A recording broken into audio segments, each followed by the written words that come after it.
All right. Can everyone hear me? Can you hear me out there?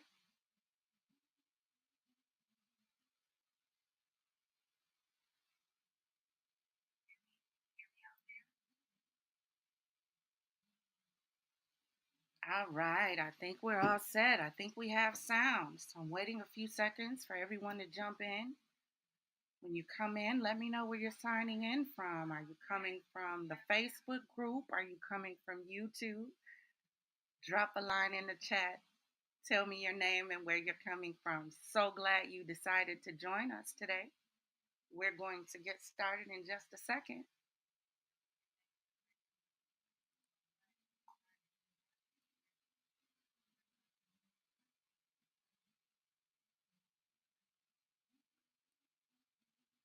Come on in. I see we have a few people coming in.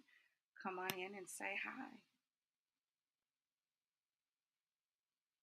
If you're coming in from the Facebook group, in order for me to see your name and who you are, you have to sign in or sign up for EvMux. So you have to go ahead and create an ID and a login, and then you'll be able to watch.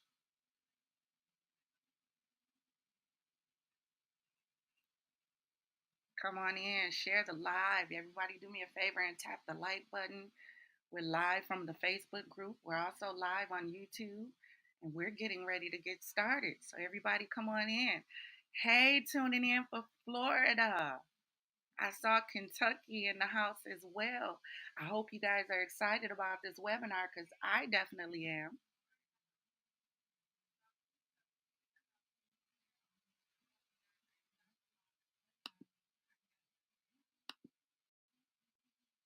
All right, we're getting ready to go ahead and get started. We don't want to hold you, and I know you guys want this information, and I want you to have it. So we're getting ready to go ahead and get started.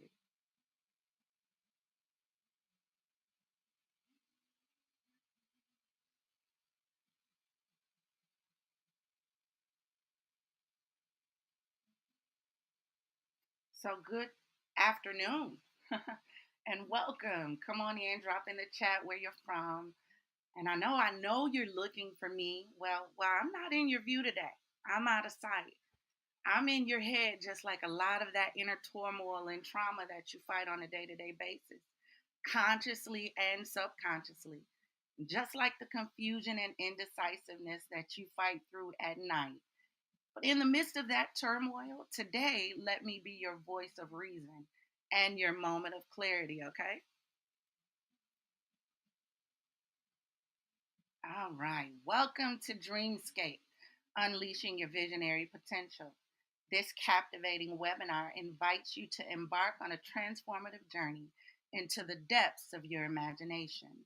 In this immersive experience, we will guide you through the ethereal landscapes of your dreams, unlocking the power of your visionary potential. All right? How many visionaries do we have in the chat? How many people who know how to activate your imagination? Join us as we explore the limitless possibilities that lie within your mind and heart and discover how to harness this creative force to manifest the best version of you possible. All right, be prepared to be inspired. Be prepared to be empowered and be prepared to be equipped with practical tools and techniques to awaken your inner visionary and bring your dreams to life. Get ready to step into the dreamscape and unlock the extraordinary power of your imagination. Now, this will not be one of those courses with a bunch of fluff and you have to pay for the program at the end to get the real information. No, when you leave this course, you'll be well on your way to setting your dreams on fire. So I hope you have a notepad or a notebook and a pen ready because I'm ready to get started. All right, let's go. This is a journey of self discovery and creative exploration. Throughout this immersive experience, you will experience a wide range of valuable skills and insights that will empower you to unleash your visionary potential. Here are some key areas that we will explore. tapping into your imagination, crafting a compelling vision, overcoming limitations through dreams, visualization and manifestation, and aligning with your purpose. Let's look at some of the key takeaways from today. We'll look at unleashing your imagination, again, crafting a compelling vision. See it until you see it, and remembering to just breathe. Most of all, you will learn to dream big so that you can learn to envision greater. All right, let's keep going. So I know you may be asking, who is this course for? Well, number one, this course is for anyone healing from emotional wounds. This course will provide a gentle and compassionate space for healing.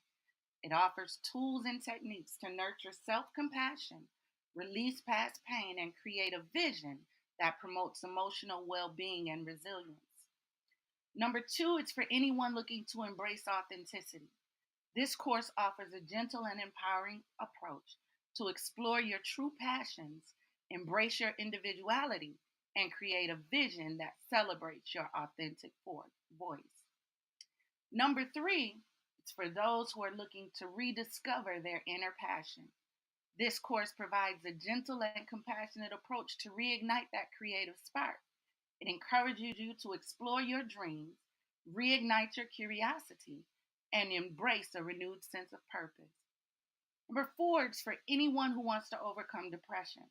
Those wanting to redirect your attention from the negative and self defeating thoughts to gradually break free from the grip of depression, fostering a sense of inner peace and emotional well being.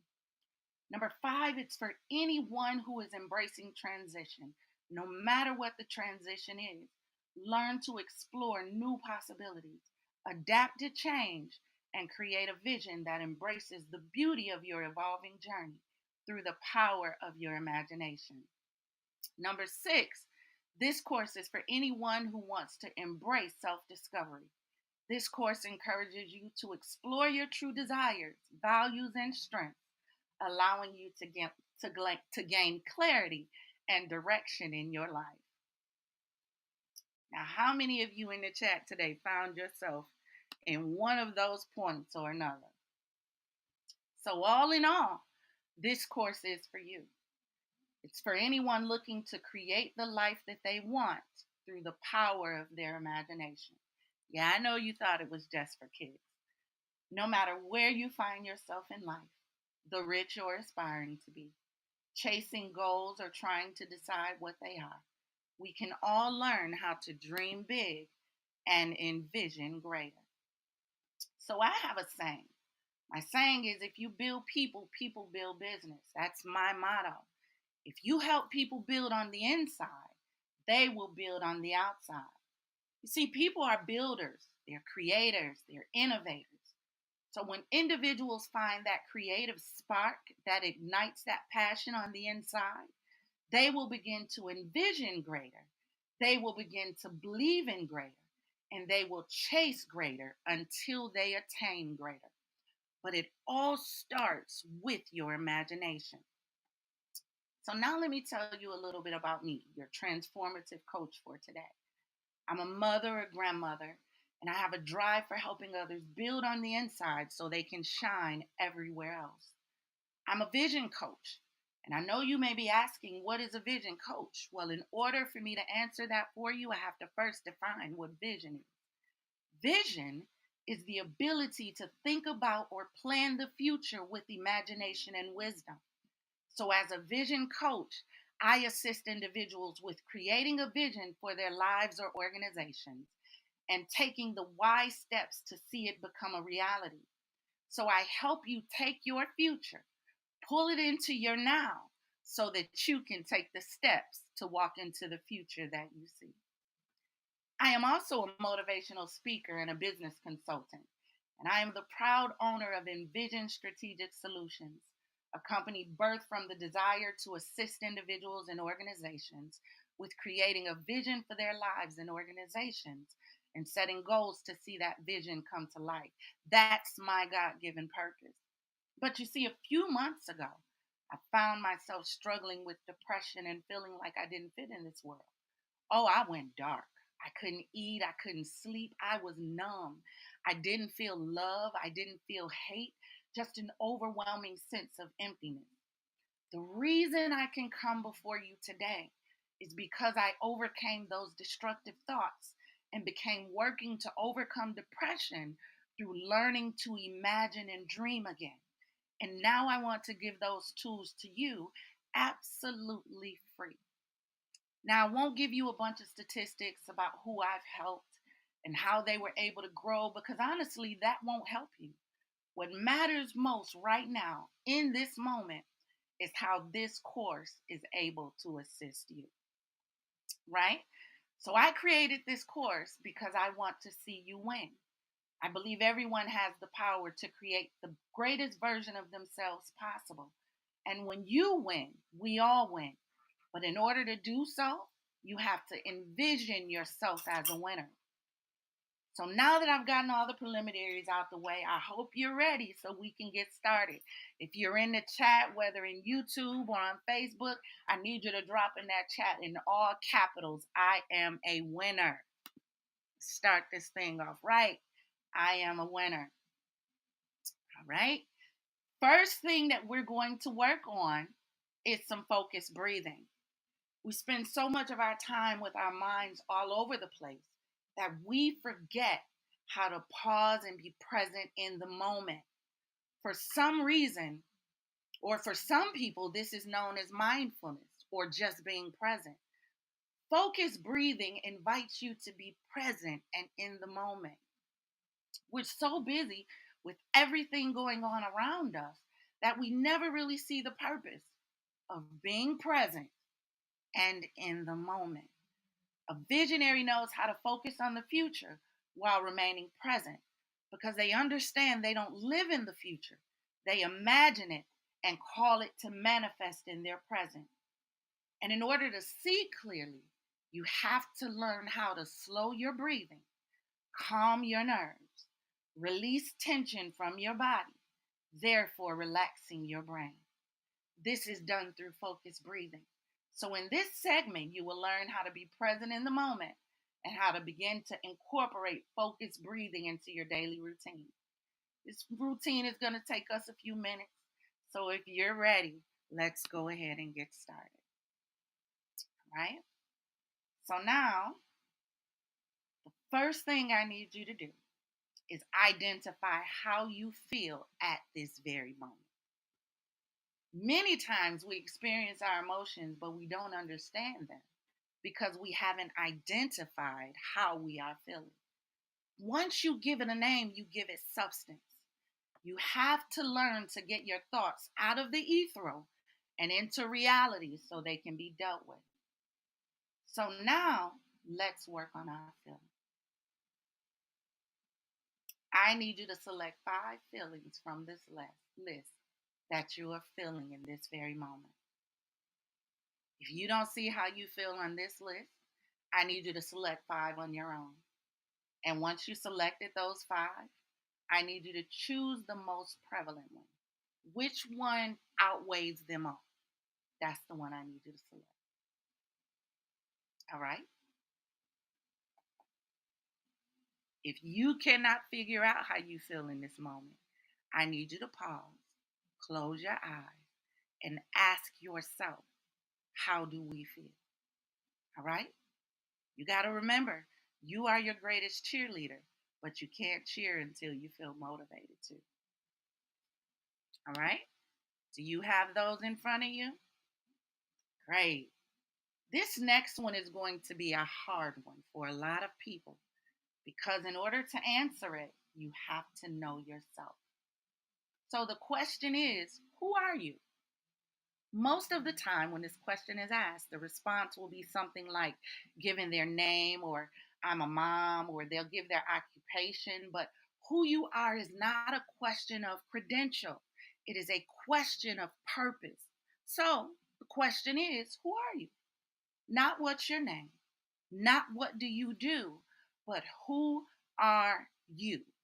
Once the makeup comes off, once you leave the job, Once you hang the three-piece suit in the closet, when you come face to face with yourself, who are you? What does it mean? Who are you is an invitation to reflect on your true essence, your values, your beliefs, and your purpose in life. In order to answer it, you have to explore your passions, explore your dreams, and your aspirations.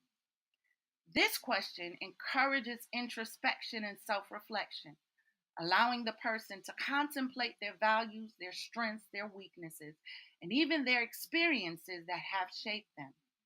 This question invites you to ponder your place in this world and understand your existence, ultimately exploring your inner self, your purpose, and your journey to self discovery.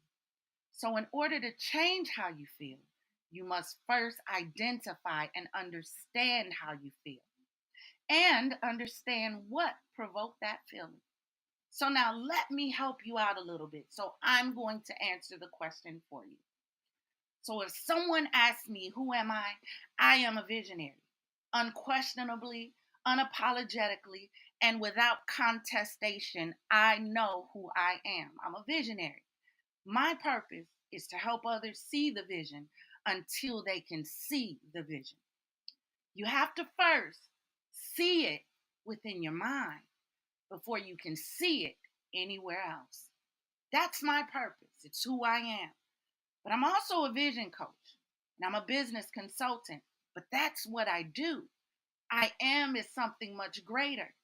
And if you want others to respect who you are, you must first know who you are. So now we're going to get into our exercise, right? It's going to be a few minutes to bring yourself to present consciousness, to release tension from the day, stress from your mind. If you book a session with me, the first thing that we will do is practice a breathing exercise to help you focus for our session. And if you purchase one of my programs, they will come with focus exercises for each week of the program, right? So let's get ready to get started. All right. The first thing I need to do is to switch from my instructor voice to my soothing voice, all right? Because I need you guys to really get prepared and complete this exercise with me. And I want to see how you feel afterwards, okay? Let's get ready. The first thing I want you to do is close your eyes and just begin breathing. Focus on nothing but your breathing. Blow all the air out of your lungs through your mouth. Now continue to inhale and exhale normally. Now I need you to focus your thoughts. Picture a peaceful place, a place that brings you absolute peace. Let me help you out. Is it a waterfront, a park, a forest? What is that place for you? If you can't think of one, remember a time when you were the happiest and focus on that moment. Get that picture in your mind and keep it there. Now, with each repetition, I need you to breathe slower and slower, deeper and deeper. In through your nose, out through your mouth. I need you to feel all of your anxiety begin to drift away. Keep your mind on that peaceful place. Feel all mental cloudiness and overwhelm and stress begin to clear with each breath.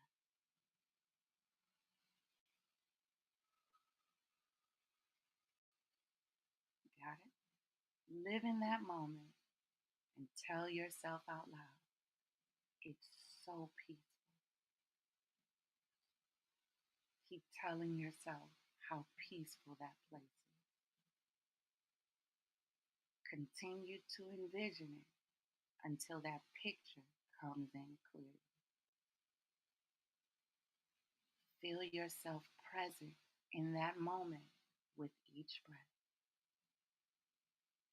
Each day, slowly increase the length of your breath and the depth of your breath. 5 more seconds. 5, 4, 3, 2, 1. Last breath. Now open your eyes. Now tell me in the chat how good that felt.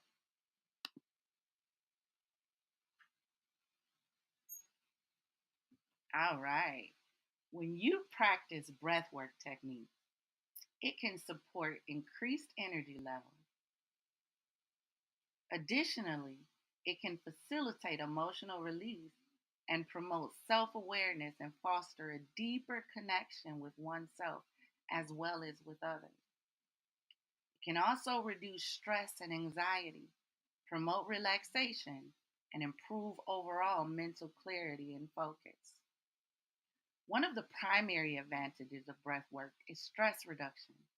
By focusing on deep intentional breathing, you will activate the body's relaxation response, which helps to calm the nervous system, lower your cortisol levels, and alleviate feelings of anxiety and tension. So let's look at these benefits, right? So we see here the stress reduction. Breath work promotes enhanced relaxation. So when you consciously regulate your breath, you induce a state of deep relaxation, allowing you to release physical and mental tension. It also gives you that mental clarity and focus you need because it increases oxygen flow to your brain. It increases your energy through the deep diaphragmatic breathing, which causes oxygen to flow through your body, right? It also gives you that emotional release that you need because for once you're not focusing on your emotions, you're focused on something else. So learn how to incorporate focused breathing into your daily routine in order to achieve that improved health. All right, let's get ready to start with our course. So get those pens and papers ready. Dream big. Let's look at the power of our imagination and why the imagination is so important. If you've been on my Facebook page, if you've been in my group, if you've been on my TikTok, all you hear me talking about is imagination, imagination, imagination, as if I'm a big kid that don't know how to grow up. But I'm going to show you how important your imagination is. I don't care if you're 2 years old or 92, your imagination is still important, right? So dream big. Let's take a brief moment because I have a question for you. I got a question. One is my slide. All right. Do you remember your childhood? Was it pleasant? Did you have a childhood? You see, it was during your childhood that you should have learned to dream and imagine. Did you play house or cops and robbers? Is it too painful for you to think about your childhood? If it is, guess what? There's a healing that needs to take place within the child in you because your childhood sets the foundation for the rest of your life. If your childhood was broken, in order for you to be okay, you have to heal that inner child first. These are some of the things that we deal with in my program called the Transformation Chamber, which will be coming soon, so please look out. A lot of people who weren't able to experience the pleasure of childhood tend to lack imagination. All right? How many of you know what these shows are? If you're familiar with them, drop the names of the cartoons in the chat, of these shows in the chat. If you know what these are, I know what they are. They're still some of my favorites.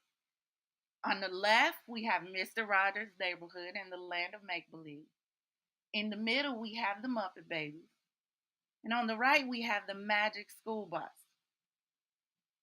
Now tell me something that you remember about these cartoons. One thing that I know is that in all three of these shows, you were invited into the world of the imagination. Each day, Mr. Rogers took us on a trip to the land of make believe with castles, a king, queen, all sorts of things from right inside his living room. The Muppet Babies were talking babies plus a gonzoa animal and a skeeter, whatever they were, who lived in an orphanage and used their time every day to pretend they were somewhere else. And the magic school bus took us on adventures from right inside of a school bus. I remember me and my sister being children in front of the television on Saturday mornings with our bowl of cereal watching cartoons. All I know is when us Gen Xers were children, our parents didn't have to worry about us on a Saturday morning from about 6 a.m. to 2 p.m. because they knew we'd be watching cartoons. How many adults do you know still like cartoons? I know I do because I still have an imagination. You see, our childhood was filled with shows that require us to use our imagination and to also pretend. All right? How about this one? Anyone remember what this show is? Uh huh. The Reading Rainbow. Let's look at the lyrics, all right? Butterfly in the sky. I can go twice as high. Take a look. It's in a book. A Reading Rainbow. You guys that's in the chat, please like and share the live. Please like and share the live. I can go anywhere. Friends to know and ways to grow. A Reading Rainbow. How many of y'all singing that song along with me? I know you are. I know you are. I can be anything. Take a look. It's in a book. A Reading Rainbow. How many of you guys couldn't wait to get home to watch The Reading Rainbow? But think about this. Do you remember when reading was important? Remember when schools had book clubs? What about science fairs? All I know is the world wasn't like this when we was watching The Reading Rainbow. Because Reading Rainbow encouraged reading and grabbing a book to explore new possibilities. We were encouraged to get outside and play, and we used that time to pretend. But not only that, reading helps you build your vocabulary. There was a statement that I learned as a child. People curse because they lack the words to express how they really feel. The most powerful read you can ever give a person is an intellectual one that makes them question what in the world just happened. But we lack the words because we do not spend enough time engaging in intellectual communication or challenging our minds in theology with a good book. Listen, you can be anything and you can go anywhere. You just have to use your imagination. When was the last time you made your children pick up a book? Not an ebook, too many distractions, but an actual book. When was the last time you picked up a book or used a book to identify who it is that you really want to be? Let me tell you a story, all right? This is a story of the fish in the pond. And as you listen to the story, I want you again to be present in the moment and envision the story as I speak, okay? So, once upon a time, there was a curious and adventurous fish named Finn who had a desire to explore the world beyond his familiar waters. Well, one day, Finn summoned the courage to leave the safety of the pond and embarked on his grand adventure. He swam through rivers, encountered marine life, and witnessed breathtaking landscapes. He marveled at the vastness of the ocean and the beauty of the coral reefs. He met creatures he'd never seen before and encountered challenges he'd never faced. Long after the journey, Finn returned home to his pond, eager to share his incredible experience. He described vibrant colors, the vastness of the ocean, and the fascinating creatures he encountered. However, as Finn spoke, he realized his fellow fish struggled to comprehend his tales. They could only imagine what he described in the terms of their own limited experience. They couldn't fathom the vastness of the ocean or the beauty of the coral reef because they never experienced them. To them, all they could see were fish. Now he felt a sense of isolation and understood the limitation of their understanding. Now, this story serves to show us two important factors. Number one, your imagination will only be as fluid as your ability to see past where you are and where you've been. And number two, everyone will not be able to experience or take joy in your journey because the journey wasn't for them to see, it was for you. Now let's make it live for us, okay? Imagine if only one person had ever explored the ocean or space and there was no visuals to show us what they experienced. Just like the fish in the pond, you would only be able to relate what he saw to what you've seen if you lack imagination. It was Finn who had the audacity to venture out of his pond, which was the norm, because of the if factor. The question that begs to ask, what would happen if? When others can't see your vision, they become critical of it. So stop trying to invite others into your reality. Everyone isn't capable of seeing your vision because they don't have your eyes. How many of you found yourself like Finn? What did you want to be as a child? Do you remember? What did you say you wanted to be when you grew up? What passion was developed as a child that you have forgotten? I'm not asking you what you nurtured or what someone else nurtured. I'm asking you to remember what your passion was. Give it a name. Did you want to be a lawyer, a police officer, a doctor, a superhero, basketball player, an astronaut? Or did you want to be something outlandish like a dragon maker? In actuality, it's really not that outlandish when you think about the characteristics. They're associated with strength and power. They possess strong will and determination, considered wise creatures with vast knowledge. They're independent. They're said to be fiercely loyal and protective. They're fearless and courageous. They bring intrigue and awe, and they live an extremely long time. Y'all can tell I like Game of Thrones, can't y'all? Who wouldn't want to be a dragon? It's actually one of my top two mythical creatures, that and the phoenix. But it's all about what you're focused on. Is it the dragon or is it the characteristics? Whether you think dragons are evil or good, the characteristics still remain true. So, what did you want to be? What did imagining teach us as children? That by engaging in imaginative play and storytelling, we learn to think outside the box, explore different perspectives, and develop innovative solutions to the challenges that we encounter.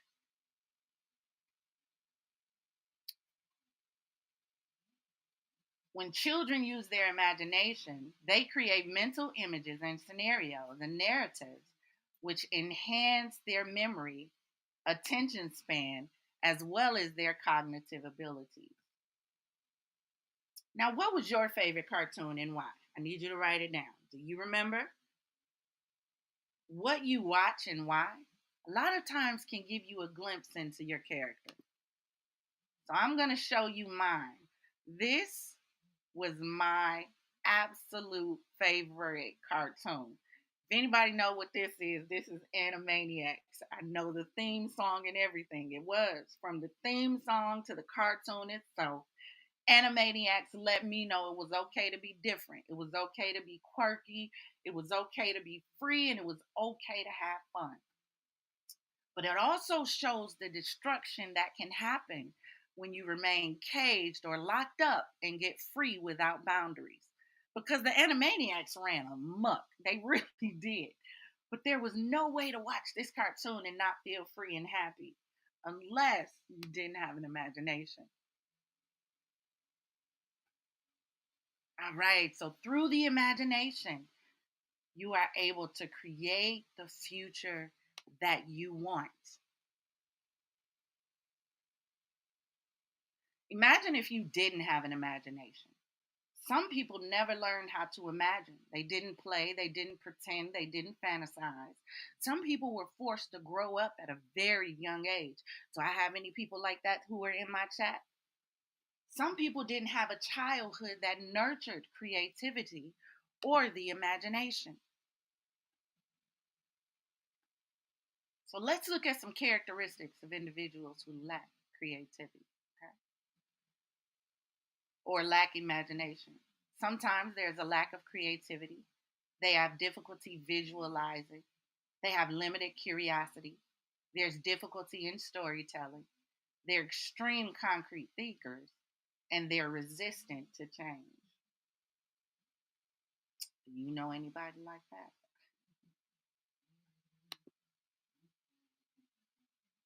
All right. They may also struggle to come up with new ideas or think outside the box when faced with challenges or tasks that require innovative solutions. Their thinking may be more rigid or more focused on practicality rather than exploring imaginative alternatives. All right. They also might have difficulty visualizing. They may have trouble mentally picturing or imaging things in their mind's eye. This can make it challenging for them to create vivid images or engage in imaginative scenarios. Have you ever watched a movie with someone and they felt everything was stupid because it was impossible? Right, just no imagination. All right. They also may have limited curiosity. They may show little interest in exploring new concepts, ideas, or experiences. They may prefer routine and familiarity over venturing into the unknown or seeking out novel experiences. They may also have difficulty in storytelling. They may lack the ability to weave the imagination narrative or engage others in the imaginative storytelling. They also may be very concrete thinkers. They may have a tendency to think in literal terms, focusing on facts and practical aspects rather than engaging in abstract or metaphorical thinking.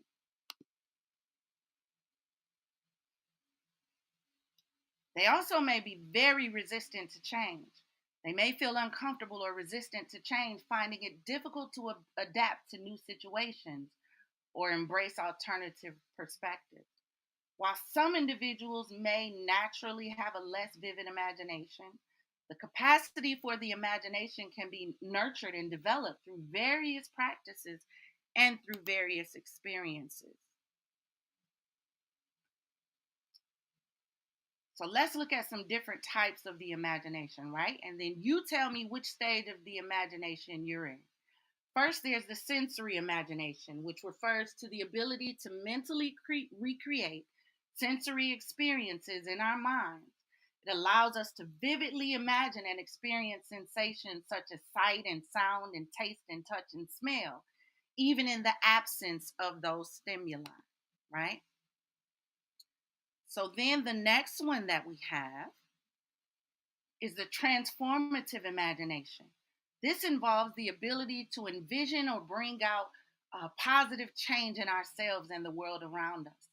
It goes beyond simply imagining things as they are and instead focuses on imagining things as they could be. This form of imagination allows us to challenge existing norms, envision alternative possibilities, and inspire transformative action. By tapping into the transformative imagination, we can envision a better future, explore new perspectives, and drive innovation and progress. Then we have the creative imagination. The creative imagination is a wellspring of innovation, originally in art, originality and artistic expression. It's the ability to generate new ideas, concepts, and possibilities that go beyond conventional thinking. Creative imagination allows us to break free from limitations, think outside the box, and explore uncharted territories. It's the driving force behind artistic endeavors, scientific discoveries, and entrepreneurial ventures. So, by nurturing our creative imagination, we can unlock our unique potential and make lasting impact in our chosen fields. Did you guys choose which one of those that you found yourself in? So, what does it mean to dream big? It means that whatever you're thinking and dreaming, think bigger.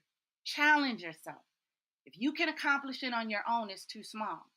If it doesn't challenge you, it will not fuel you. If you are not fueled, you will not be able to keep going. Your imagination is the fuel propelling you to your future. That's why it feels like you're so drained and bogged down all the time. Basically, you're running on E, emotionally, mentally, spiritually. There's no way to be spiritual and not have an imagination. Faith is the very embodiment of the imagination. Now, faith is the substance of things hoped for. If it is now, it has arrived. If it has substance, you can hold it in your hand. And if it was hoped for, it was moving within the stratosphere. So basically, your hope is your imagination that forces your faith to manifest or have substance. If you struggle to imagine greater, check your faith and hope barometer. Eventually, you will stop because you can't run on E for too long, or you will crash and burn because there's nothing on the inside keeping you pushing for more. When someone dreams big, they have the audacity to imagine a future not limited by circumstance. They're courageous enough to think beyond the comfort zone and envision a life that aligns with their deepest desire and passion.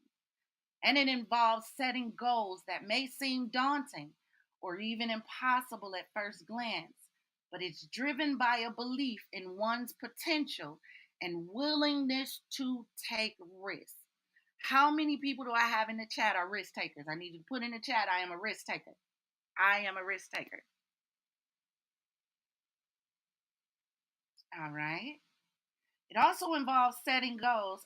Yeah, we covered this one. All right.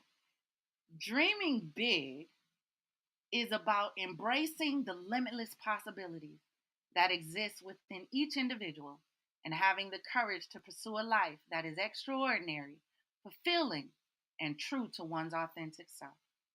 You have to be willing to embrace it the same way you embrace your lover or your spouse. You have to feel it. Embrace the limitless possibilities. Embrace what limitless possibility means on your way to becoming the real you.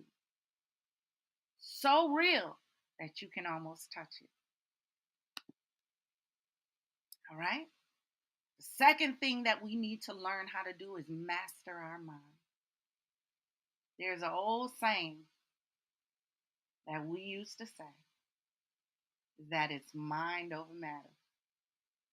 Well, I'm going to flip that phrase and I'm going to say, as long as you mind, it will matter. So now let me tell you another story. Again, I need you to be present and envision it. This story is called The Black Dot. One day, a professor entered his classroom and asked his students to prepare for a surprise test. They all waited anxiously at their desks for the exam to begin. The professor handed out the exams with the test facing down as usual. Once he handed them all out, he asked the students to turn over the paper. To everyone's surprise, there were no questions, just a black dot in the center of the paper. The professor, seeing the expression on everyone's face, told them the following: I want you to write about what you see. The students, confused, got started on the inexplicable task. At the end of the session, the professor looked at the students and asked them all to hand them in. He started reading each one of them out loud and in front of the students. All of them, with no exception, defined the black dot, trying to explain its position in the center of the sheet. After all had been read, the classroom went silent and the professor started to explain. I'm not going to grade you on this. I just wanted to give you something to think about. No one wrote about the white part of the paper. Everyone focused on the black dot. And the same thing happens in our lives, right? We insist on focusing only on the black dots, the health issues that bother us, the lack of money, the complicated relationship with family members, the disappointments of a friend. The dark spots are very small when compared to everything else that we have in our lives, but they are the ones that pollute our minds. Take your eyes away from the black dots in your lives. Enjoy each one of your blessings. Each moment should give you a sense of renewed strength, a sense of renewed faith, a sense of renewed hope. Be happy and live a life filled with love. Because when you change how you see, then you'll change what you see. I know don't nobody want to talk about this, but 2020, the year of devastation. I feel like this the year when it all started going wrong. So we're gonna discuss 2020 for a second and how 2020 has had an all-time impact on all of our lives, right? In 2020, COVID 19 hit us like a hurricane, a tsunami, a whirlwind, and an earthquake, all wrapped up in one. Depression hit an all time high, and the struggle with mental health almost became a pandemic within itself. We saw an uptick of people unaliving themselves, and anxiety and murder suicide rates began to become top news. People were forced to come face to face with themselves, and they realized they didn't like what they saw or who they were. There was a loss of direction. People were lost for jobs were lost, and those companies that stayed open, a lot of them didn't have the ability to work remotely. Individuals were trying to figure out how to feed their families, how to keep a roof over their heads. Their source was tied into their job, and there was no backup just in case plan. There was also a loss of direction. A loss of identity. People forgot who they were. People no longer knew who they were or their purpose because their identities were wrapped up in their jobs and the job was lost. So also goes their identity because they only identify with what their position afforded them. One thing I had to realize for myself, because I'm a church girl, was that my identity was wrapped up in church.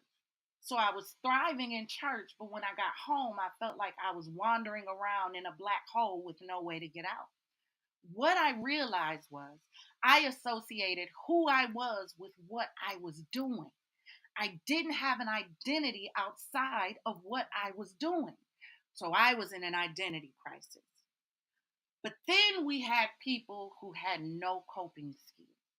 One of the hardest things to watch was the increased amounts of the murder suicides and people unaliving their entire families and boyfriends erasing girlfriends and mothers unaliving their children. But at the heart of the matter is one single fact. Somehow we lost our ability to cope. What does it look like when you don't have any coping skills? Glad you asked. Coping skills refers to the strategies or techniques individuals use to manage or navigate challenging or stressful situations. These skills help individuals effectively deal with emotions, reduce stress, and maintain overall well-being.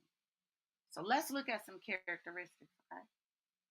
Difficulty managing stress, lack of emotional regulation, limited problem solving ability, limited resilience, avoidance to difficult emotions, limited self awareness, unhealthy coping mechanisms. That's where you get into the drugs and the alcohol. What are you using to cope? And a lack of support seeking behavior, which means they don't even try to even look out for help.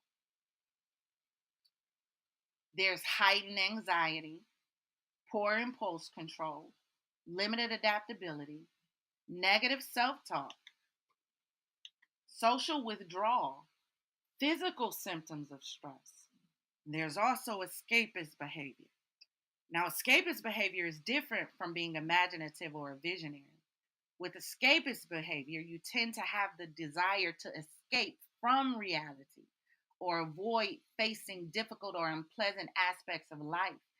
It involves seeking activities that provide temporary relief or a sense of detachment from your problem, your responsibilities, or your emotions.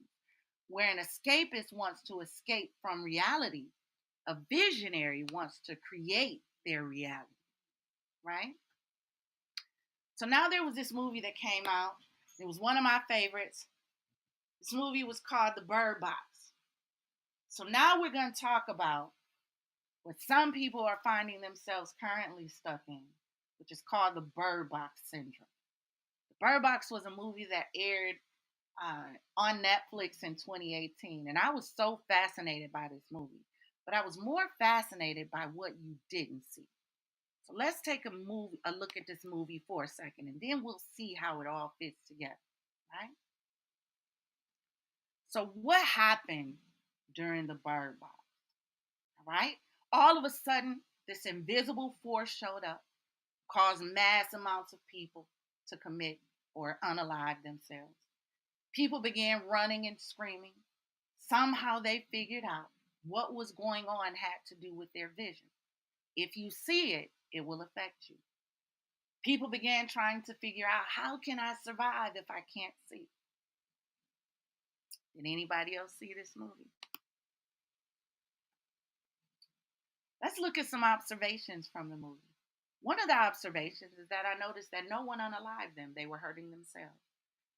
Another observation was that no two people saw the same thing when they encountered the force, and no one's response to seeing the force was the same. It also shows you what happens and the danger that happens or that can ensue when individuals are in fight or flight mode. So now let's look at some lessons, right? The first thing you must admit is what you're focused on can bring your demise. So what is your gaze set on? Can it benefit you? Is it a help or is it a hindrance? Be careful of what you're focused on and for how long. All right? If you read the Bible, I'm going to share a story with you. For the sake of time, I'm going to paraphrase it. In the story of Eve, Genesis 3, scripture says one day Eve was in the garden. Serpent asked Eve, did God tell you that you can't eat of every tree in the garden? She looked at the snake because low key she was intrigued and responded, well, he told us that we can eat. He told us we can eat of every tree, but of the tree of knowledge of good and evil, you can't eat it or you can't touch it or you'll die. The serpent said, girl, please, you won't die. Your eyes are going to be open and you'll be able to see as the gods. But this is where I need you to pay attention. The scripture says three important things. Number one, she saw the tree was good for food. Number two, she saw it was pleasant to the eye. Number three, she saw that it can make her wise. So she took it and ate it. Now notice she didn't see any of these things until after she spoke to the serpent. What she heard from the serpent piqued her imagination, and she began to envision what it would be for her. She'd never eaten it before, never paid that much attention to it before, and never knew its purpose before. Somehow, her focus had changed. What happened to Eve is what happens to us when we look at some things a little bit too long. What happened to Eve is also what happens to us when we listen to the wrong influences. It's what happens when we focus on the wrong things for way too long. So we learn to be careful of what we focus on. We also learned in the movie to be in touch with our other senses because they couldn't see. So they had to use their hearing to hear what was near, their touch to feel their way around, and their sense of smell to smell anything in the air. Fear can leave you blind with no direction, and it can lead to your destruction. Let's look at some symbolism from the movie, all right? Here you have the birds, you have the blindfolds, you have mental health, you have motherhood, you have connection. The birds were the sign or an alert that something bad was happening. What is your inner alert system? Do you have one set up? Then you had the blindfolds. Blindfolds were there to shield their vision from anything that could hurt them. What do you have to block your vision from anything that isn't worth your time seeing? Then we see mental health being affected when faced with fears and anxieties and trauma, while all the while trying to survive. We saw the lengths that mothers would go to for their children, all the while dealing with inner struggles and turmoils on their own. So this movie gave us so many symbolism that we didn't even pay attention to. It also taught us choice. It taught us the fragility of the human sanity, but it also gave us hope in the face of danger and told us that we need to become adaptable because this force came out of nowhere. They didn't have time to prepare for it. So now let's look at the bird box and the pandemic side by side, and let's see why I would mention the pandemic with the bird box. Can you see the similarity? We had mental health effects in the bird box. We also had them in 2020. We had the internal struggles of motherhood in the bird box. We also had them during the pandemic.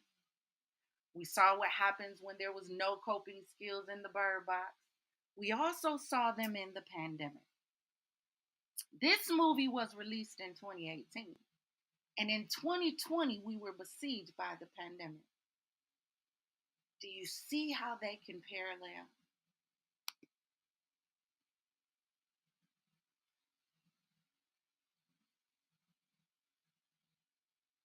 The roles of trust, blind faith, sacrifice. These are all symbolisms that we need to learn how to take into our everyday life so that we can escape the bird box syndrome.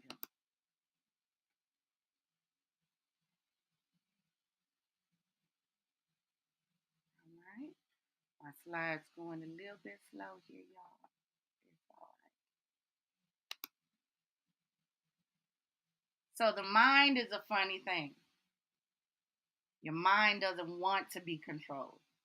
It doesn't want to be told what to do. It doesn't want to be told what to think.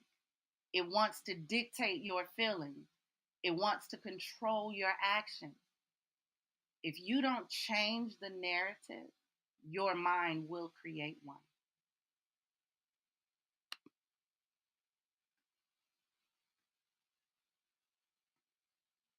One thing that you have to remember is that you gave it that power.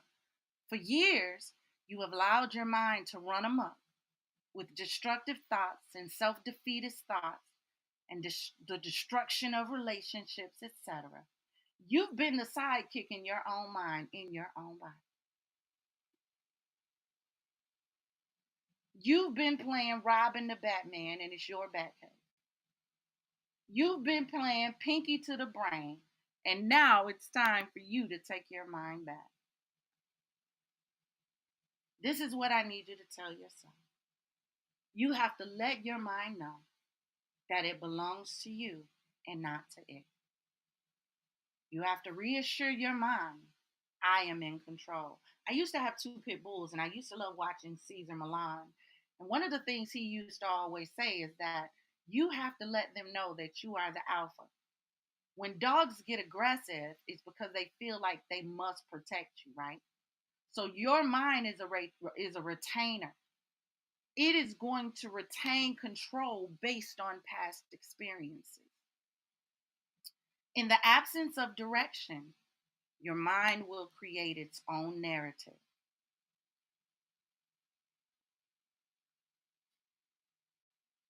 If we do not correct the narrative, we will never change the mindset.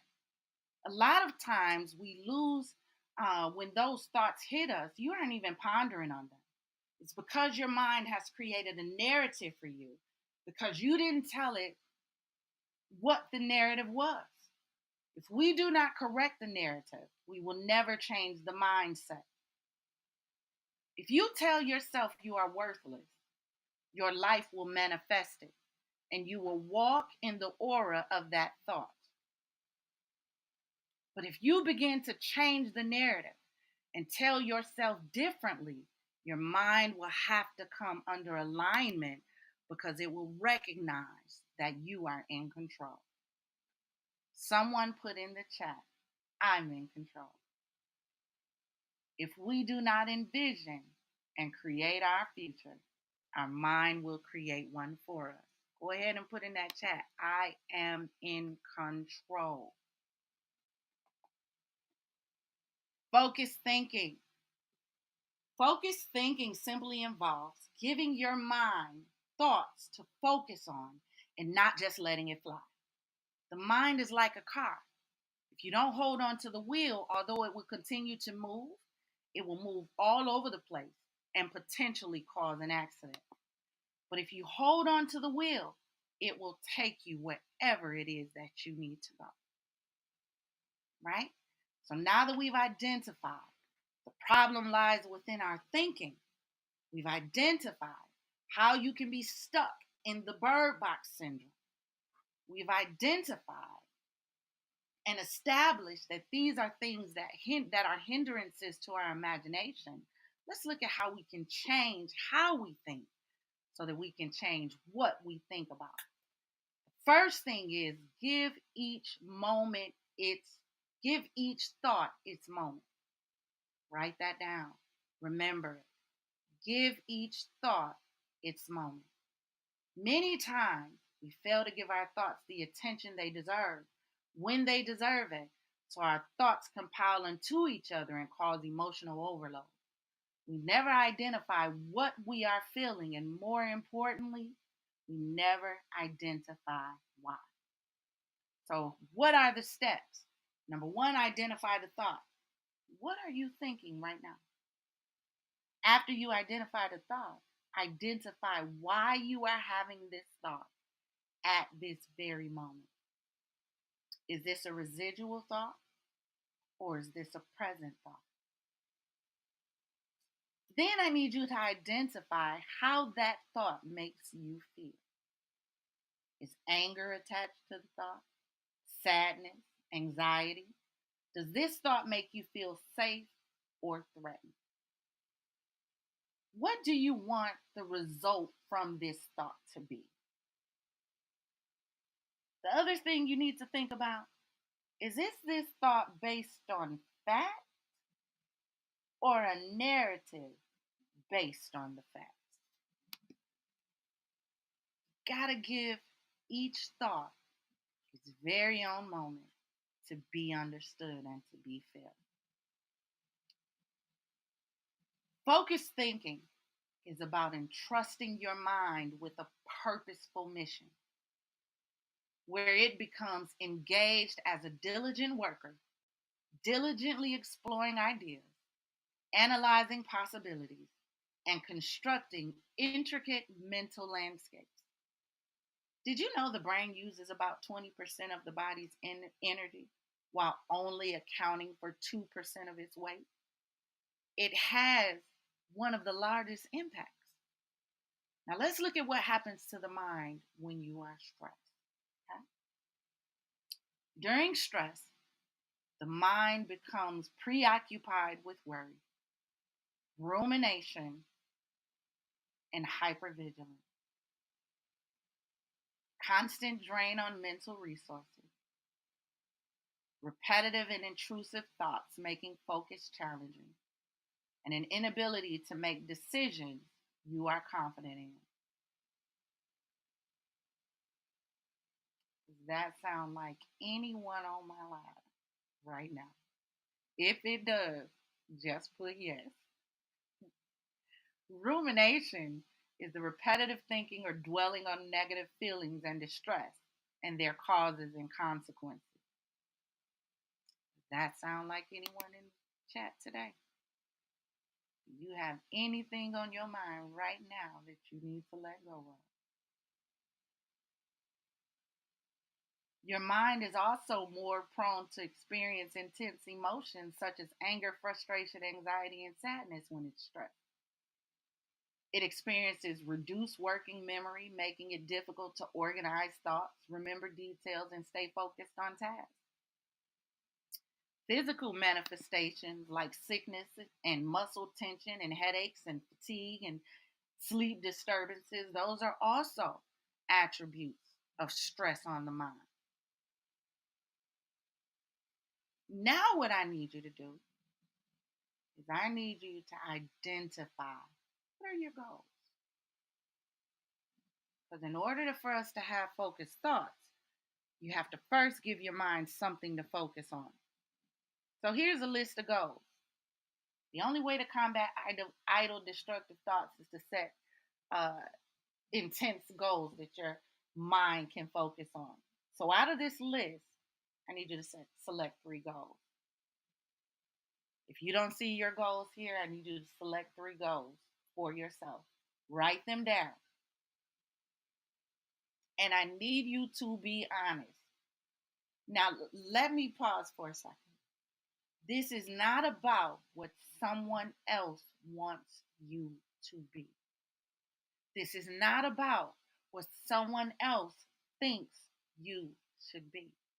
This is not about what someone else told you you should be. This is about your 3 goals of what you want to be. It's about you. Many of us spend so much of our lives, we spend so much of our time trying to be what others want that we've lost ourselves in our identities because we've been so wrapped up in other people's perceptions of who we are. So now's the time to shed the mask and be realistic. For some of you, for the first time, about what it is that you want. Have you picked it? Now put at least one of those in the chat. Have you guys shared this chat out? Have you hit that heart button? Your focus needs focus. If you do not imagine, you cannot visualize your ideal future. Your focus needs focus suggests the need to prioritize and concentrate on one specific area or task at a time. It implies that in order to be effective and successful, one should direct their attention and energy towards a singular objective rather than being scattered or distracted. It encourages us to identify our priorities, eliminate distractions, and channel our efforts toward what truly matters. It encourages us to narrow our view. Don't be so lost in the big picture that you miss the details, right? By focusing on one thing at a time, we can engage our productivity, achieve better results, and ultimately find a greater sense of fulfillment and success. So let's take back control. We've identified how we lost control. Now let's work on some exercises for regaining control. Number 1, like we learned in the beginning, just breathe. We tend to take for granted the simple ability to inhale and exhale. Learn to take time to just breathe. Take control and calm yourself. Pay attention to your body, your emotions. Do you know when you're about to fly off the handle? Those are your triggers. When you feel triggered, walk away, ground yourself, and just breathe. Use relaxation techniques to calm yourself so that you can think clearly. Give each thought its moment. You're going to hear me say this over and over again. Instead of continually allowing emotions to compile, give it its moment to analyze why you're having the thought and what feeling it's developing within you. Practice self care by cultivating positive reinforcements. This could include physical activity, creative outlets or time management and organization, or even engaging in some positive affirmations. Here's a list of positive affirmations if you're looking to control your thoughts or heighten your imagination. If you're on your phone, take a screenshot so that you can have these with you. Right? Life and death are in the power of the tongue, right? So that means it doesn't gain life until I release it from my lips. So starting today, if you want to change the way you think, you must first change what you release from your lips. So let's take a look at affirmations. If you're unsure how to create affirmations, again, you can take a look at these. Do any of these stand out for you? Positive affirmations are used to keep us present and cause what you want into your present. So it's not, I will be successful. That denotes something that's going to happen in the future. But it is, I am successful because it calls what I am not to manifest in my present, making me the very thing that I spoke. If you are from the church world and you understand these to be declarations or decrees, same thing. Affirmations are a fact that you stand on, whether it has happened or not, much like your faith. With faith, you speak it, right? You claim it, you stand on it, and you believe that it will happen without fear. It's the same with your positive affirmations. You must be resound in your affirmation. You must say it until you believe it, and then you must believe it until you see it. Nikola Tesla has a rule. It's a 369 rule. Write down 3 affirmations per day. Quote them for 6 seconds for 9 seconds each time. And do this every day, even if you quote the same one each day until it manifests. If you haven't already, write down 3 affirmations that you want to focus on for the rest of the week. You want to know what my 3 are? My 3 affirmations are: I am confident, I am radiant, I am fearless. And each one of those means something extremely important to me. So it's not, I am more confident today than I was on yesterday, because that requires you to look back at yesterday to see how confident you were. Positive affirmations are not about the past, it's about calling the future into your present. So I am confident pulls a future confidence into my present tense. Does that make sense? Put yes in the comments if it does. Another way to take back control is engaging in physical activity. Now, I know this is a rough one for a lot of people, including myself. Engaging in physical activity has a significant impact on the mind's positivity and overall well being. So, let's look at the effects. You can release endorphins, which are natural chemicals in the brain that act as mood enhancers. You can reduce stress levels. It increases blood flow to the brain. You get better memory and attention and problem solving ability. And it helps to regulate sleep patterns for you. How many of you work out on a day to day basis? You can also engage in some of these activities. I listed some for you in case you can't think of any. When was the last time you engaged in maybe a walk or a run, swimming, a workout? Physical activity takes the focus from your mind and puts it on your body, therefore having a positive effect on the mind when you're doing it with the right mindset. This is not your light flex moment to stun on your ex. That's the problem. Everything you do should not be about someone else. Everything you do should be for you and about you, because this is about you.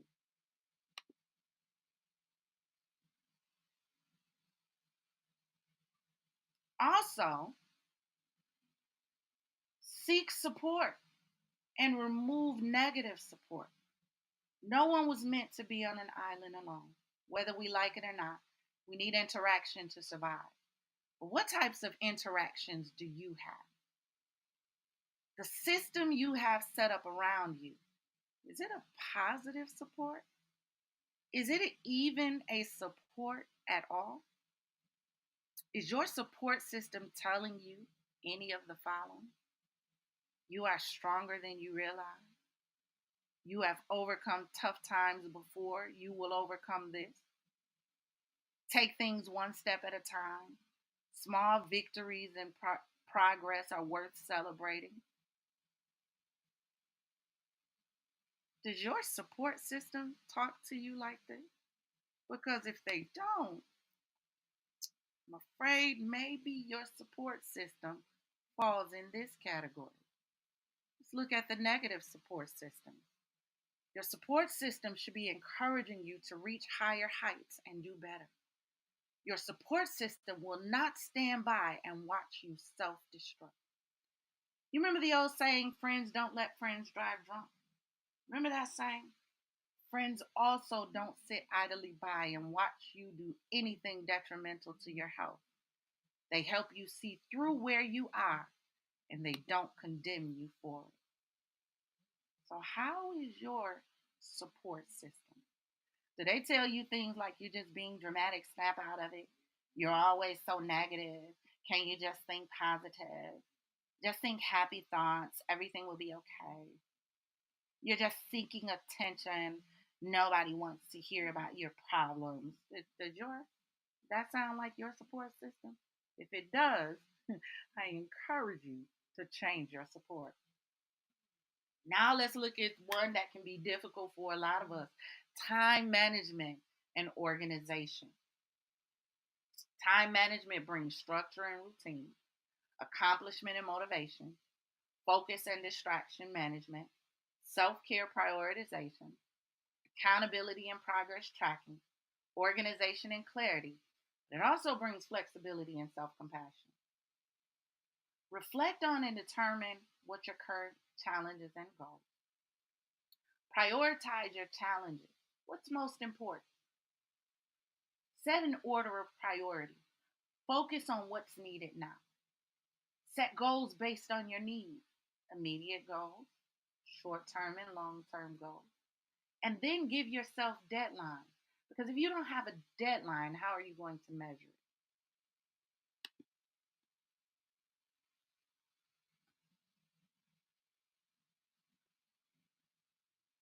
Use your schedule. Plan your day. How many of you plan your day? How many of you take the night before to sit down and plan out what your day is going to look like? Or do you just wake up and haphazardly go throughout your day and whatever happens, happens? Get a schedule.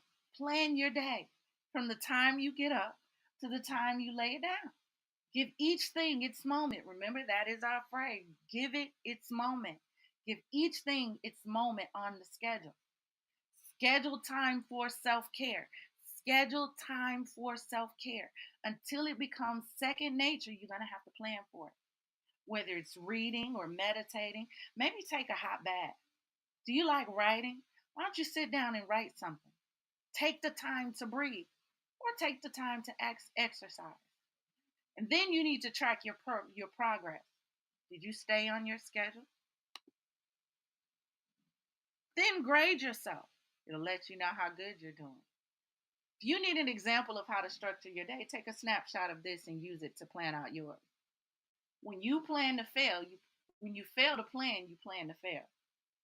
Have you ever Said to yourself, I have so much to do today, I don't know where to start. Or there's just not enough time in the day.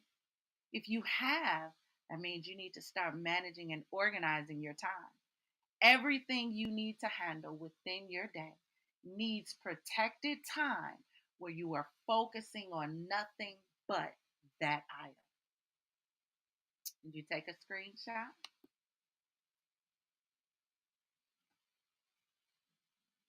Journaling and expressive writing. How many writers do I have in the chat? Put writer in the chat if you're a writer. Put writer. Put writer in the chat if you love to learn how to write. Put it in there. Hold on, let me pause.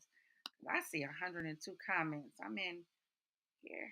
All right. Indeed. Schedule, schedule, schedule. I love it. I love it. I love it. All my writers. Why don't you try some journaling or expressive writing? What are the benefits of writing, right? The benefits of writing are you get an emotional relief, increased self awareness, stress reduction, cognitive restructuring, problem solving and goal setting, tracking progress, gratitude and positive focus, enhanced self expression, and a therapeutic outlet. We all need a therapeutic outlet. Let's face it, all of us can't afford a therapist. This is one thing that you have to admit if you are dealing with overwhelming emotions. The root of my depression lies in the accumulation of negative emotions that I had bottled up within me for far too long. It's as if I've been carrying around a bottle filled with these emotions, tightly sealed and hidden away. But as I went through my day, trying to ignore or suppress them, the bottle was being shaken up, pressure building within each passing moment. Eventually, the weight of these unexpressed emotions became too much to bear. The bottle reached its breaking point, and all the pent up negativity exploded, overwhelming me with its force. It was as if the lid had been blown off, and the emotions I tried so hard to ignore came rushing to the surface, consuming my thoughts and my feelings. Going through my day as if these emotions don't exist is like pretending that the explosion never happened. It's an attempt to push aside the pain and discomfort. And deep down, I know that they are still there, lingering beneath the surface. By ignoring them, I'm only allowing them to continue to shake me up, perpetrating this cycle of depression. You cannot conquer what you do not confront. The only way to remove fear is to face it. You can't keep throwing your feelings over your shoulder. You have to face them. You have to give each one its moment, and you have to deal with them no matter how painful they are. That's what your support system is for. Emotional release. Once you've identified the root of your emotions, you can begin to release them. So, with expressive writing, write it out. Get it out of your mind and onto paper. For as long as these emotions have been in your mind now needs a break. Again, you can't conquer what you can't confront. You have to get it out of the imaginary and get it into the visual so that it can be dealt with. If you write, you don't have to remember it.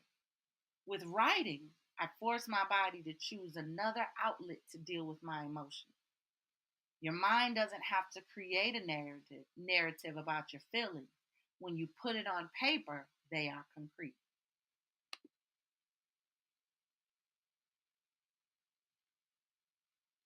Pour it out in a poem or a story. You realize nobody judges a poem and everybody loves a good story. I don't care how much is in the poem, how much is in a story. Everybody loves a poem and a good story. How many artists do I have in the chat? Do I have any artists? If I have any artists, why don't you draw it out? Put it on a storyboard. Use your gifts for good to get rid of all of that toxic emotions and those toxic energy. If you get it out, it's no longer on the inside. Then use creative outlets. Do you like to cook? Do you like drawing, painting? Do you like photography? Are you a DIYer? Do you like to do it yourself? Now is the time to tap into your creative outlet. If you're ever going to get out of your head, what you have to do is tap into something else. So choose your creative outlet. Have you even discovered and explored your creative side? Do you even know what you're capable of creatively? Take out the time to explore you. A lot of the problems with a lot of us is we, again, going back, we don't know us. We don't know what makes us happy. We don't know what makes us sad. We don't know what makes us tick. All we know is when we explode. A person who is angry is not angry just because that's who they are. A person with a horrible attitude doesn't have a horrible attitude because that's who they are. A person who's angry and has a horrible attitude have those because they have pent up emotions that they've thrown over their shoulders. They have past hurts and pains that they refuse to deal with. And their way to hide it and mask it is they put up a barbed wire and electrocuted fence that's guarded with their anger and their emotions. If you ever want to learn to let it go, you have to get out of your head and you have to tap into another side of you. Be intentional. Be selfish about your self care. I'm going to say it.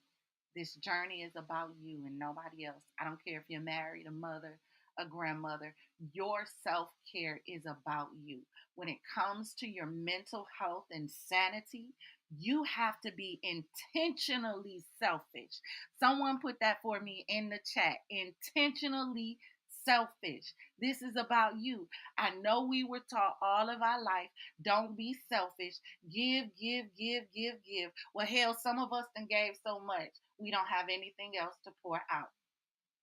Because you never learn how to be intentionally selfish when it comes to your mental health and your sanity. That stops today. And if you're not going to speak it for yourself, then I'm going to speak it for you. Can't go there. That's a trigger. And until you remove your triggers, you will constantly be tested by them. You have to learn how to tell the people that you're around, nope, that's a trigger for me. I'm not going to be able to have that conversation. But you can only do that when you know yourself. Nope, can't go there. That's a trigger. That's not going to end well. When you know yourself, you know how to remove any triggers that can have a negative effect on your positive well-being. Be selfish. Does that mean you may lose some people? Absolutely. But if you lose them, they didn't deserve to be there anyway. So let them leave. Evaluate your surroundings. Does your surroundings positively support your journey? If not, it is time to change. Right? All right. We got an assignment. We gotta get them papers out. Get the papers out. It's not something you're gonna turn in for me. This is something that you're going to do for you as we come to the end of our webinar. Have y'all learned something in this webinar before I give you the assignment? Have I been able to assist you? I'm really hoping that I have because, Lord, the devil fought us getting this up this morning. I thought I was going to pull out my hair. Marvina in the chat came through and helped calm you. Because even as a coach, we get overwhelmed too. I don't care how big and bad you are or how big and bad you think you are. Everybody needs an accountability partner. And Marvina will be the one in a minute or a second that will tell me, Tamika, what would you tell one of your clients? And she gets on my nerves when she say it, but that's why I love her. So, absolutely, if you don't have you an accountability partner, you need to get you one, right? Okay, let's get to this assignment because this assignment, it may take you a little bit to figure it out. It may take you a little bit to make it through. But what I want you to do is you're going to work on creating your greatest self. You cannot become what you see until you first see it. This is one of the hardest lessons for any of my clients that sign up with me because in order to create your greatest self, you have to be able to see your greatest self. And it's hard for people to see past their current predicament. Remember the story of Finn the fish in the beginning? Same concept. Creating your greatest self depends on the imagination because you have to create something that you have not experienced. So let's look at it. These are things that you should think about when you're creating, right? What do they look like? How do they wear their makeup? What kind of clothes do they wear? Where do they live? What kind of car do they drive? What is their career? How do they speak? What is their communication like? What is their posture like? Do they stand up straight? Do they wear heels or flats? I mean, I need you to be specific when creating your greatest self. If you could look in the future and see you at your highest potential, what does that individual look like? That's going to be your assignment. And what I need everyone on this chat to do is give yourself a 72-hour deadline to create your greatest self. Because the longer you put it off, the longer it's going to take for you to make it to the you that you see. Right? You got that part? Create your greatest self. This is going to give you a roadmap for going forward. Even what their weight is. See these things? These are all things that we don't even stop to look about. Have you thought about what their hairstyle is like? Have you ever thought about that? What kind of clothes do they wear? I can tell you now that the clothes I wear now do not exemplify my greatest self. Not because they're bad, but because I know what I want my greatest self to look like. I know what she looks like. So I need you to create her. If you're going to commit to that in the next 72 hours, I need you to put yes in the chat in all capitals. Yes. Because I need you to make a declaration to the enemy. Yes, I am about to create my greatest self because creating my greatest self is the first step on the journey to becoming my greatest self. Next thing that I need you to do, now this one gonna be a woozy. This is assignment number 2. Because now, after you created your greatest self, I need you to understand your current self, right? What you get out of this assignment is going to depend on how honest you're willing to be with yourself. We spend so much time lying to ourselves. We really do. We tell ourselves we okay and we know we toe up from the floor up. We adapt that theology that we learned all over the place. Fake it till you make it. No, there's no such thing as faking it till you make it. No, I want to make it. I don't have time to fake anything. So take an honest look at yourself. Once you've completed both of these assignments, I need you to put them side by side and compare them. So I'm going to give you 72 hours to create your greatest self. 24 hours after that, you should have created or written down, understood your current self. You're going to put them side by side.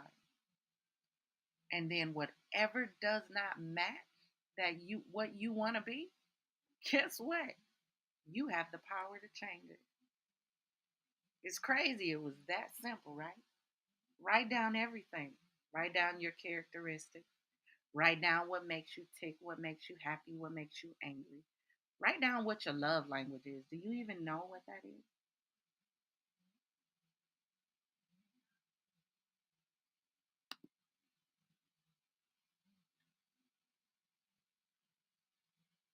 Then I want you to set your goals. First, establish what you want to create. Next, establish the goals to help you get there. So, what are your goals? You need to set up goals along the way to the target. So, what are your goals along the way to the target? So, when I decided that I wanted to become a personal coach or a business owner, right, I had to sit down and create my business. Being a visionary is not just enough. A dream without action is just a dream. So, I had to formulate the business. And these are an overview kind of the steps that I took when I had to formulate my business, right? It didn't cover them all, but I wanted to give you some steps to help you understand goal setting and how being really specific in setting your goals is going to help you reach your goal of what you're trying to achieve. And I'm not going to tell you that I've mastered everything in my process or I've met all my goals like a lot of other coaches would tell you. No, I'm still working on promotion. I'm still working on gaining clients. And I'm still working on understanding marketing, which is not my area of expertise. But I have a plan. I have something that I can look back on and see what I still need to achieve. So you need to write down your goals, right? Where you are, where you want to be. In the middle between where you are and where you want to be sits your imagination. Then I need you to envision it. After you've getting everything out on the paper, now you've got to envision it. Envision means to imagine or visualize something in one's mind. It involves creating mental images or concepts of something that does not yet or is not currently present. So, when envisioning something, we use our imagination to see or perceive it as if it were real or happening at the moment. Envisioning often involves a combination of sensory imagery, thoughts, and emotions, allowing us to form a clear, clean, and detailed mental picture of our desired outcome for the future scenario. It is a powerful cognitive process that helps us set goals, plan for the future, and manifest our aspirations into reality. So, in order for you to envision it, kind of like we did with the focused breathing session that we did in the beginning, you're going to have to find a place where there's little to no distraction. Take deep breaths, close your eyes, focus on releasing stress from your body. The more relaxed you are, the easier it is to visualize. Get the picture in your mind. Focus on a different aspect of it each time. So if you're looking at the you want to be, right? Maybe the first time you're visualizing and envisioning it, you're envisioning the way she looks. So you're visualizing her body type or the way her hair is or the way she wear her makeup. You're visualizing that. Well, the next time, add in her home. So not only do you have her picture clear, but now you're starting to get the picture of the house you want to live in clear in your mind as well. So each time, visualize another aspect of your greatest self and visualize it down to the details. Stop being umbrella. One of the funniest things I deal with in my Facebook group, and anyone who's on here who wants to become a part of the Facebook group, please join in.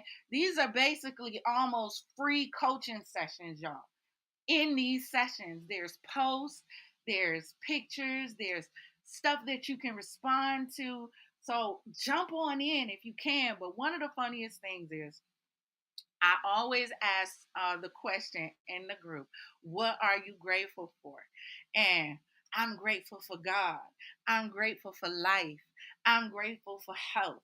I'm grateful for strength. And I can tell everybody from the church world because them the church lingos that we were taught to say in church.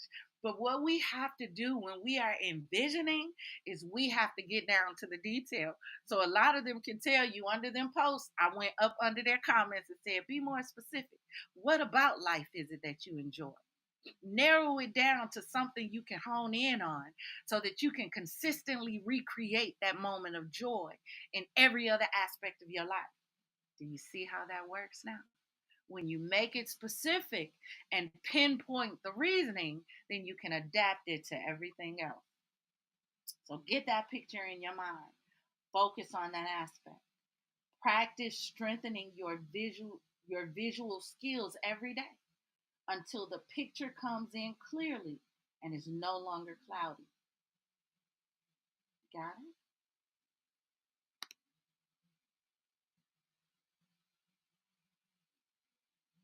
Next thing I want you to do is engage with your senses. Engage your smell. Close your eyes. What kind of cologne does she like to wear? Huh? What kind of cologne does he wear? Your greatest self. What can you smell it when you close your eyes and envision that individual? Can you smell it? How does the vehicle smell? What are the scents in their office, in their bedroom? What does it feel like to sit in that dream vehicle? Can you feel the leather seats against your skin? This is what's known as envisioning it. You've got to place yourself. Remember when I told you earlier, you got to embrace it the same way you embrace your lover or your spouse. You've got to feel it. That's what envisioning means.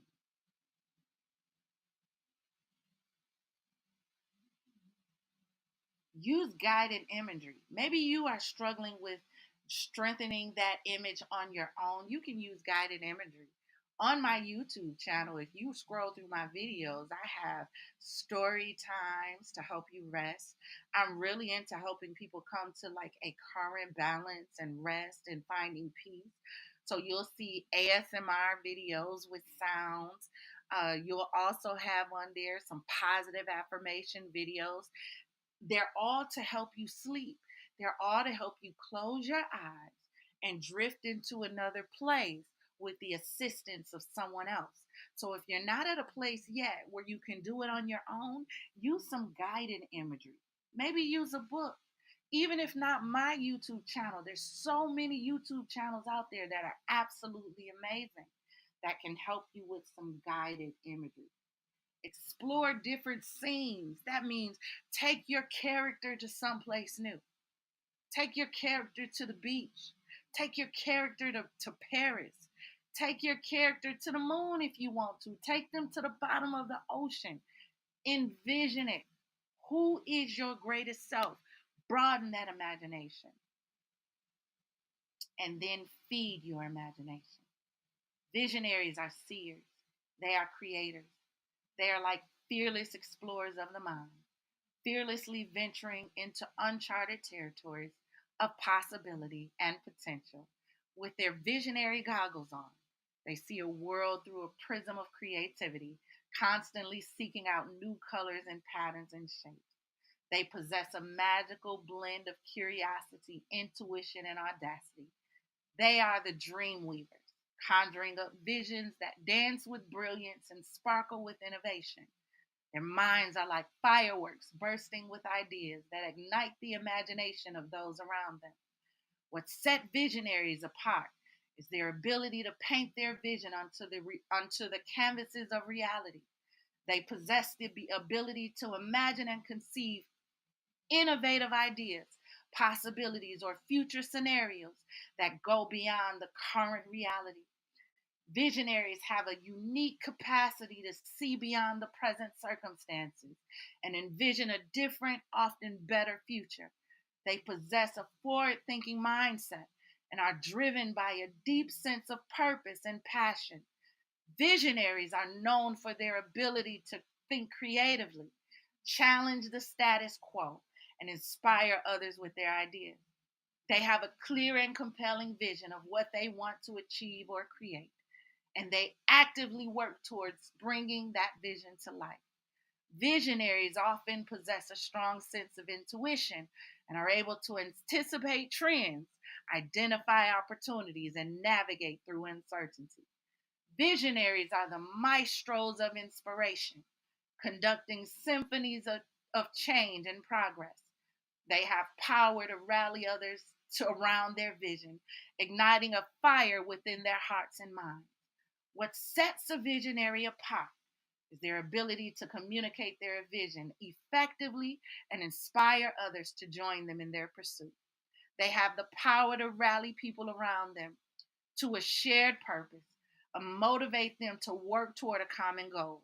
Visionaries often leave a lasting impact on society, whether through groundbreaking innovations, transformative social movements, or visionary leadership.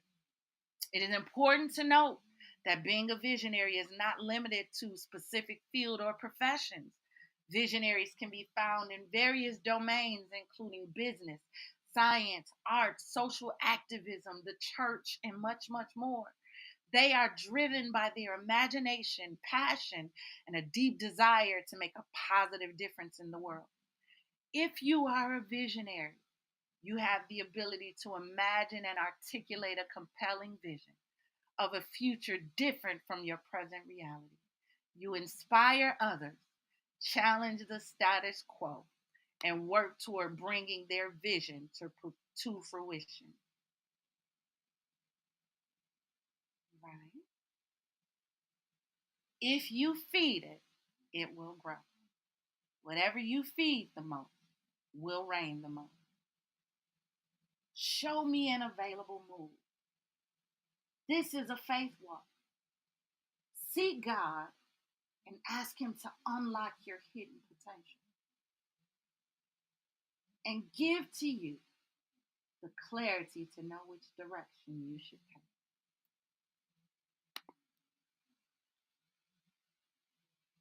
In conclusion, I want you to dream big.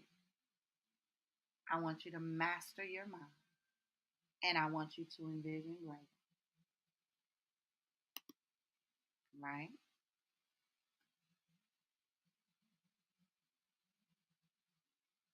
By daring to dream big and harnessing the power of your thoughts, we have the ability to shape our reality and create a future that is full of surprises and surpasses your greatest imagination. Together, we can unleash a full force of our potential and make a lasting impact on our lives and on the world.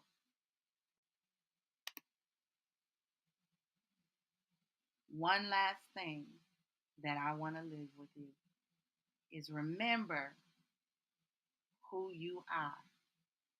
This is a quote by Mufasa. That's what that says. Remember. Remember when you were a child. Remember when you dreamed of better. Remember when you said to yourself what you wanted to be when you grew up. Remember that you are stronger than you think. Remember you didn't make it this far to quit now.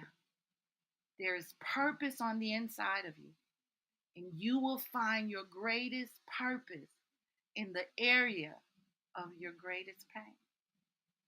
Remember, diamonds had to be crushed, put in the fire, and cleaned. No matter what, never forget you are a diamond and the process that it took for you to get here. Remember who you are. Let your imagination evolve with you. The imagination is not just for children. Through life experiences, unexpected life changes, we evolve in one way or another. The same with your imagination. Your imagination is the catalyst for problem solving, allowing us to think outside the box and find innovative solutions. It enhances our critical thinking skills, enabling us to explore diverse perspectives and uncover hidden insights. Moreover, the imagination fosters empathy and understanding, helping us to see the world through different lenses and fostering connections with others. And let us not forget its role in igniting innovation and invention. Imagination is the spark that turns dreams into reality and sets them on fire. So, on today's session, we've learned to cultivate our imagination. We've learned to embrace the unknown and let go of limitations. We've learned to master our minds. We've explored the power of playfulness, reconnecting with our inner child and embracing the joy of exploration. We've also looked at the different sources we can seek to develop inspiration and fuel our imaginative fire. We've also received 2 assignments to assist us in diving into the practical applications of the imagination and exploring our visionary potential. So, whether you're looking to embark on a personal endeavor or seeking professional success, enabling you to think creatively or stand out in the workplace, the tools you've learned can help you delve into the imaginative problem solving, brainstorming, mind mapping, and visualization, helping you to unleash your imaginative potential in real life scenarios. So take the time to strengthen your imagination through focused breathing and focused thoughts and meditation, which can unlock new creative pathways. As we conclude, remember the imagination is not just a fleeting moment of inspiration, it is a lifelong skill that can shape our destiny. Embrace it as your ally, your guide, and your key to unlocking a world of endless possibility. I encourage you to continue exploring and applying the power of your imagination beyond this course. Let your imagination soar and let it be the force that propels you toward your future, filled with creativity, innovation, and fulfillment. Walk into your true visionary potential.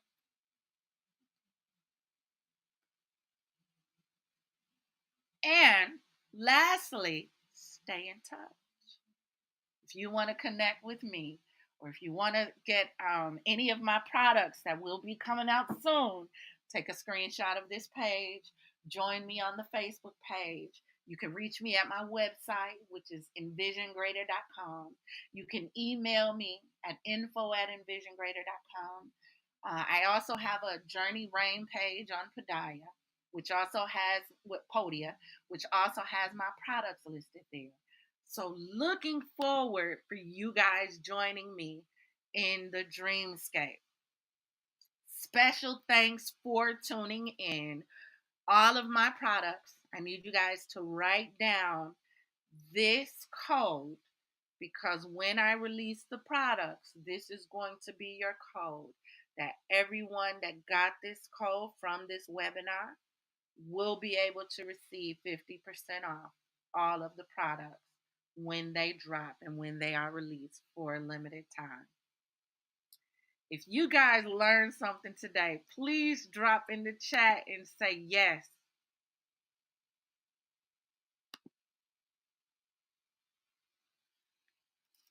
Drop in the chat and say yes if you learned something today. Hey, everybody. I can now come to your screen. Since we've ended the Dreamscape, I really hope you guys have learned something today. I really hope you were blessed. I really hope you learned something that is going to set your imagination on fire. I really hope some visionaries were unleashed today. I really hope some visionaries were realized today. Maybe you recognize that you were a visionary when you didn't know you were one. The journey does not stop here. It does not stop here. If you want to be your greatest self, learn to tap into the power of your imagination. Now, for everyone that wants to continue the chat, come on over and join me on the Facebook group and let's talk about Dreamscape, unleashing your visionary potential. Thank you, and you have a blessed day.